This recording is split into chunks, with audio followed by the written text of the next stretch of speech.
Pressure কুকারে সেদ্ধ করে নিয়েছি, আর এবার খোসাগুলো বের করিয়ে নিয়েছি। আমার ভালো করে চটকে এটা পাল্প বের করিয়ে নিচ্ছি। আর আমের শরবতটা বানাতে আর কী লাগবে সেটা আমি তোমাদের সঙ্গে কিছুক্ষণ বাদে শেয়ার করছি। এখন কাঁচা আমের আইসক্রিম বানাবো, তার জন্য দেখো আমটাকে সেদ্ধ করে তার পাল্প বের করিয়ে নিয়েছি। আমটা একটুখানি কাঁচা মিঠা ছিল জন্য হলুদ, এবার এর ভিতরে একটুখানি ফুড কালার দেবো, দিয়ে জল দেবো।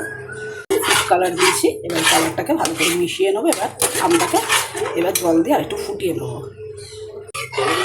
দেখো আমটাকে জল দিয়ে আবারও ভালো করে আমের পাল্পটাকে ফুটিয়ে নেবো। এর ভিতরে দেবো পরিমাণ মতন চিনি, এটা যেহেতু বরফ আইসক্রিম হবে। আর এর ভিতরে দেবো সামান্য একটু কালো নুন। চিনিটা তোমরা যেরকম মিষ্টি খাবে সেরকম দেবে, খুব বেশি চিনি এখানে অ্যাড করবো না।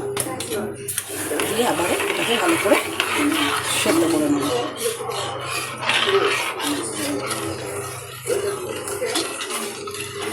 বানানোর জন্য দেখো আমের মিশ্রণটা আমার তৈরি হয়ে গেছে। এবার এটা গ্যাস থেকে নামিয়ে ঠান্ডা করে মোল্ডে ভরে নেবো। ভরে এটা ডিপ ফ্রিজে ঠান্ডা করতে দেবো, মানে আইসক্রিম হতে দেবো।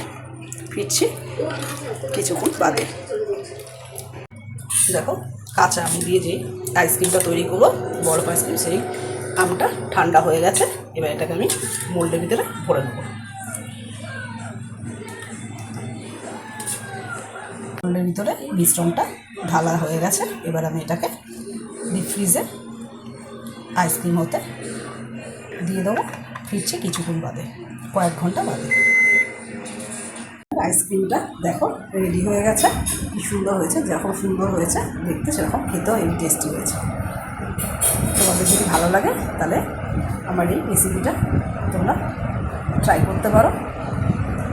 ভিডিওটা এখানে শেষ করতে, থ্যাংক ইউ।